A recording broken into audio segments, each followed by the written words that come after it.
Bismillahirrahmanirrahim. Assalamualaikum warahmatullahi wabarakatuh. Hamdan wa syukran lillah. Salatan wa salaman daimain ala rasulillah Sayyidina Muhammad ibn Abdillah. Wala hawla wala quwata illa billahil aliyil azim. Rabbi shrah li sadri wa yassir li amri wahlul 'uqdatam min lisani yafqahu qawli. Subhanaka la ilma lana illa ma 'allamtana innaka antal alimul hakim. Amma ba'd. Janabal muhtaramin, para alim, para ulama, para kiai, para sepuh, para habaib, para hadirin, bapak-bapak, adik-adik, semuanya yang saya hormati. Tidak lupa juga di sini Abah Hafid, sekeluarga, Ustadz Imron dan guru-guru saya semuanya, tak terkecuali Bapak Zainuddin yang selalu memberikan support kepada kita semua tentang akhlakul karimah. Semoga peringatan beliau sebagai kepanjangan lidah dari Abah Sulaiman, kita semua bisa mendengarkan dari lubuk hati kita, sehingga dari pengajian, dari tempat kita ijtima berkumpul ini dapat terpuji di mata Allah, di mata Rasulullah dan masyarakat sekitar kita ketika kita berakhlakul karimah. Salatullah wassalamuhu mudah-mudahan selalu dihaturkan kepada baginda Rasulullah sallallahu alaihi wasallam yang senantiasa kita harapkan syafaatnya nanti di hari kemudian. Amin amin ya rabbal alamin. Hadirin para jemaah dan adik-adikku sekalian yang dirahmati Allah Subhanahu wa taala. Ketika Bapak Zainuddin ini mengingatkan akhlak, itu saya teringat sebuah tulisan di Pondok Ploso. Ada tulisan besar di situ. Al-adab fauqal ilmi. Itu ada Ustadz Imron masuk itu gerbang ada. Bahwa adab, attitude kata orang sekarang, itu di atas ilmu. Patakiin dan gila ilmu natapetan di adab sia-sia. Iblis lebih alim daripada manusia. Terbukti ketika Rasulullah bertanya apa saja dijawab. Betul. Dijawab. Saking alimnya iblis itu. Bertanya apa saja dijawab oleh iblis. Tapi dilaknat oleh Allah Subhanahu wa taala gara-gara apa? Aba wastakbar. Ketika diperintah untuk sujud kepada Adam, Nabi Adam, dia enggan wastakbar dan menyombongkan diri gara-gara tidak punya akhlak. Itu hanya sekilas kepada adik-adik sekalian yang selalu diingatkan juga ketika amin belum selesai. Itu biasanya sudah rami, tolong. Amin itu artinya Allahumma stajib doa'ana, ya Allah, terimalah doa kami. Ketika sampean amin, amin, itu sudah tidak berakhlak namanya. Jadi amin, amin, Allahumma stajib doa ana, selesai ya sudah, bangun biasa, nggak usah teriak. Dah. Tadi judulnya mengisi amal soleh di awal 10 hari pertama bulan Dzulhijjah. Rasulullah sallallahu alaihi wasallam bersabda, ini hadisnya sebelum saya mengupas sedikit tentang amal soleh yang paling dicintai oleh Allah pada 10 pertama bulan Dzulhijjah. Saya akan mengedepankan sebuah hadis, min husni islamil mar'i tarkuhu ma la ya'ni. Min husni islamil mar'i tarkuhu ma la ya'ni. Merupakan tanda baiknya Islam seseorang apabila dia meninggalkan sesuatu yang tidak berguna. Apabila meninggalkan sesuatu yang tidak berguna, berarti dia selalu beraktivitas terhadap sesuatu yang bermanfaat dan berguna. Dan apabila kita selalu melakukan hal-hal yang tidak bermanfaat, itu berarti Allah sudah i'rad daripada kita. Seorang ulama besar mengatakan, yaitu Al-Hasan Al-Basri mengatakan, min alamati i'radillah anil abdi ayyaj'ala syughlahu fi ma la ya'ni. Tanda-tanda Allah berpaling dari seorang hamba, tanda-tanda Allah tak ngereken dari seorang hamba, hamba tadi disibukkan dengan sesuatu yang tidak ada gunanya. Pada saat ini dengan tidak terasa waktu berjalan dengan cepat, bergulir dengan cepat, kita oleh Allah Subhanahu wa taala ditakdir masih bertemu dengan bulan-bulan hurum atau bulan-bulan haram, di antaranya adalah bulan Dzulhijjah. Rasulullah sallallahu alaihi wasallam bersabda, "Ma min ayyamin al-amalus salih fiha ahabbu ilallah min hadhil ayyam." Tidak ada hari-hari yang lebih dicintai Allah dalam beramal soleh melebihi daripada hari-hari ini. Maksudnya hari-hari ini adalah ayyamal asri, yaitu 10 hari pertama di bulan Dzulhijjah. Walaupun beberapa ulama tafsir berbeda pendapat. Ada yang mengatakan 10 malam itu adalah 10 malam pertama bulan Ramadan. Ada yang mengatakan 10 pertama adalah 10 pertama bulan Muharram. Tapi yang paling muktamad menurut Ibnu Abbas dan ulama salaf khalaf adalah 10 pertama bulan Dzulhijjah. Lah malam ini adalah termasuk dalam 10 pertama bulan Dzulhijjah. Amal soleh yang kita lakukan, amal soleh yang kita kerjakan tampak pada malam hari ini, kita sudah bersolawat, kita sudah membaca kalimatut thayyibah, mudah-mudahan diterima oleh Allah Subhanahu wa taala. Dan juga kepada adik-adik semuanya, sampean semua yang berselawat dengan khusyuk, membaca kalimatut thayyibah dan khusyuk, mudah-mudahan tepat apa yang dikatakan oleh Rasulullah, kullu amalin salihin ya'maluhul walad yulhaqu thawabuhu liwalidayhi. Setiap amal soleh yang dikerjakan oleh seorang anak, siapapun anak, saya juga seorang anak karena saya punya orang tua. Adik-adik pun juga seorang anak. Setiap amal soleh mulai dari tadi sampai ke sini sampai nanti selesai, itu semuanya amal soleh semuanya.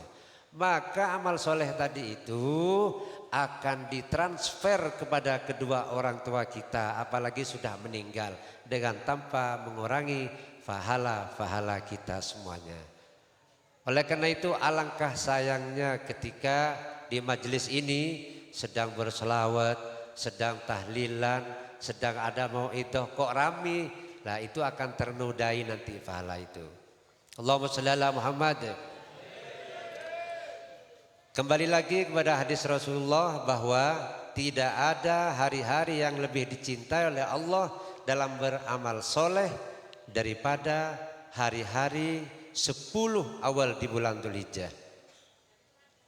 Para sahabat bertanya kepada Rasulullah sallallahu alaihi wasallam, walal jihad fi sabilillahi ta'ala, meskipun dibandingkan dengan jihad fi sabilillah, perang melawan orang kafir, ya Rasulullah, Allah masih lebih cinta terhadap amal yang dikerjakan di 10 awal bulan Dzulhijjah. Iya. Walaupun itu jihad fisabilillah, Allah lebih mencintai amal soleh di dalam 10 malam atau hari pertama di bulan Dzulhijjah. Illa rajulun kharaja binafsihi wa malihi falam yarji min dzalika bisai'in.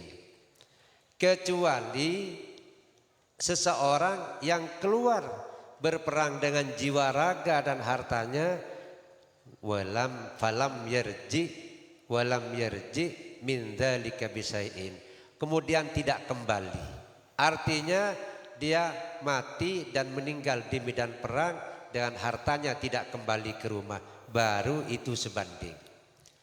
Padahal orang mati di medan perang itu mati syahid, yang rohnya langsung diangkat ke langit. Kecuali satu yang menghalangi, kalau punya hutang. Jadi orang mati syahid sekalipun kalau punya hutang, rohnya tergantung-gantung. Maka hati-hati terhadap hutang. Ini maaf, ini di luar teks ini ya.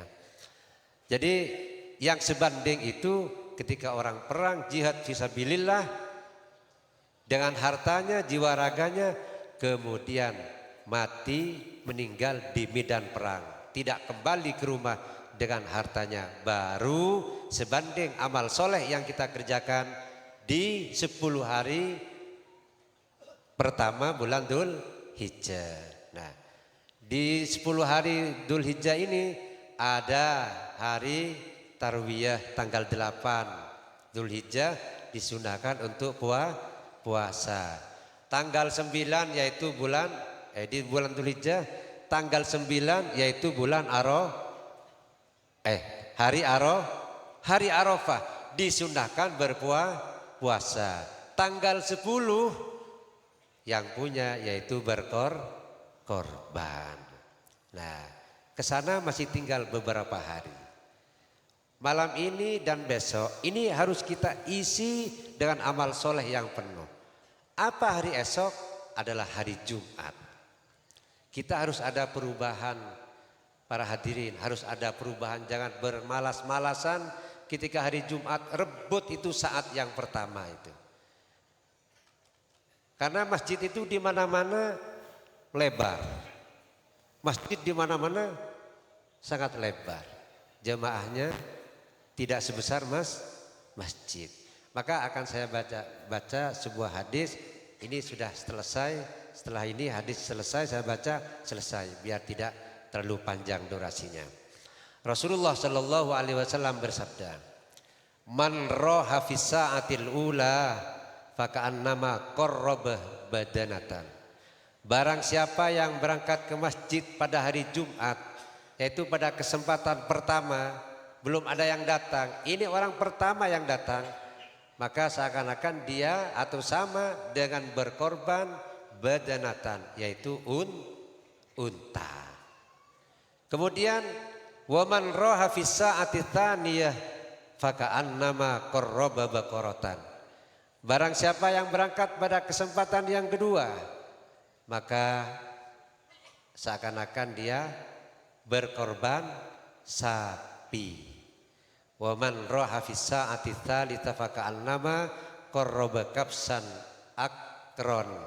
Barang siapa yang berangkat pada kesempatan yang ketiga, ini nomor 3, belum ada orang, ada 2 orang, ini baru datang yang ketiga, sama halnya dengan berkorban, yaitu kambing atau domba yang bertanduk. Wa man raha fis sa'atir rabi'ah, ini orang yang keempat yang datang ke masjid, faka'annama qarraba dajajatan, seakan-akan dia atau sama dengan berkorban ayam betina, ayam bini saya kebayi korban. Yang keempat, waman roha fi sa'atil khamisah, barang siapa yang berangkat pada kesempatan yang kelima, nomor 5, belum ada orang banyak, ini yang kelima, maka faka'annama qarraba baidatan, seakan-akan dia atau sama dengan berkorban 1 butir telur. Dari semua korban tadi itu Pak, korban onta, korban sapi, korban kambing, korban ayam, dan korban ini yang namanya 1 butir telur, biasanya sampean korban yang mana kalau hari Jumat? Telur sebenarnya ini serah. Lah ini pada 10 awal bulan Dzul Hijjah, kapan lagi? Iya, ini kalau kita masih ketemu lagi dengan Dzul Hijjah yang akan datang. Ini hadisnya sahih bahwa amal soleh yang dikerjakan pada 10 awal bulan Dzul Hijjah sangat-sangat dicintai oleh Allah Subhanahu wa ta'ala. Kadang-kadang adzan yang kedua ki mandi. Padahal itu Idul Mukmin. Hari rayanya orang mukmin itu hari Jumat itu. Kerja pagi, berangkat pagi, jam 10 pulang, mandi, segera berkorban onta. Kalau sekarang dibalik, seandainya ontanya ditaruh di depan masjid, seandainya dibalik, Pak, ini bukan hadis. Ada onta, ada sapi, ada kambing, ada ayam. Ditaruh di depan masjid, siapa yang datang pertama dapat onta, yang datang kedua dapat sapi. Kira-kira Bapak datang jam berapa?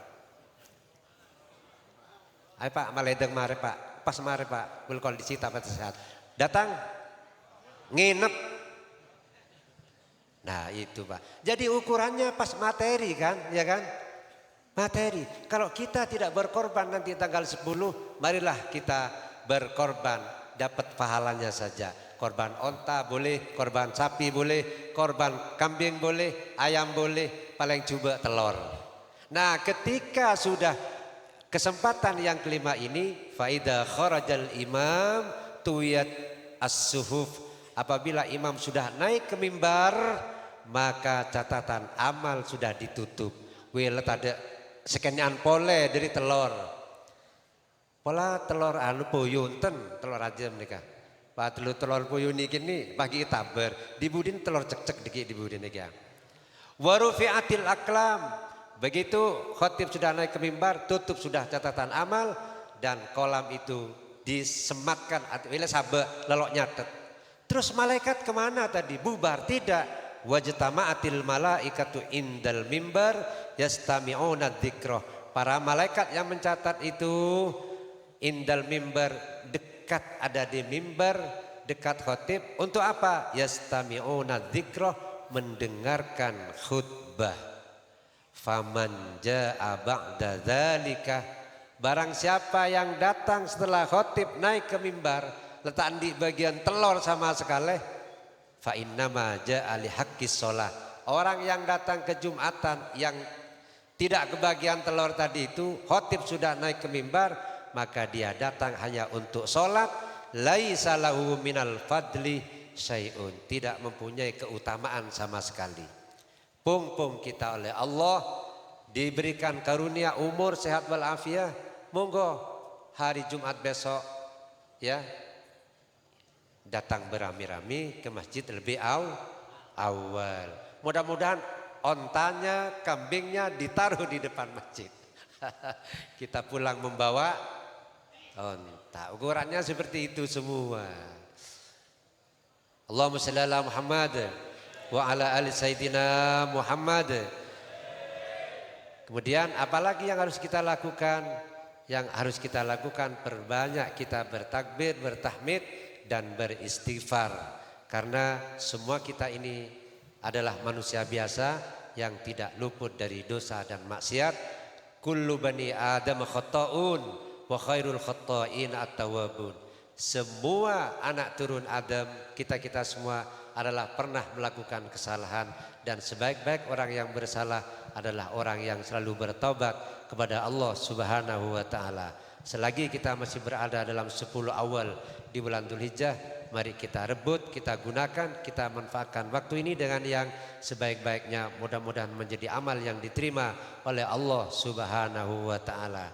Dan terakhir kita doakan tidak bosan-bosannya Abah Sulaiman sekeluarga yang sedang akan menunaikan ibadah haji, mudah-mudahan selalu diberi kesehatan oleh Allah, diberi kemudahan, pulang ke tanah air dalam keadaan selamat, hajinya dicatat sebagai haji yang mabrur, alladzi laisa lahu jazaa'un illal jannah. Demikian yang dapat saya sampaikan. Ada kurang lebihnya mohon maaf. Wa akhiran al-afu minkum, wassalamualaikum warahmatullahi wabarakatuh.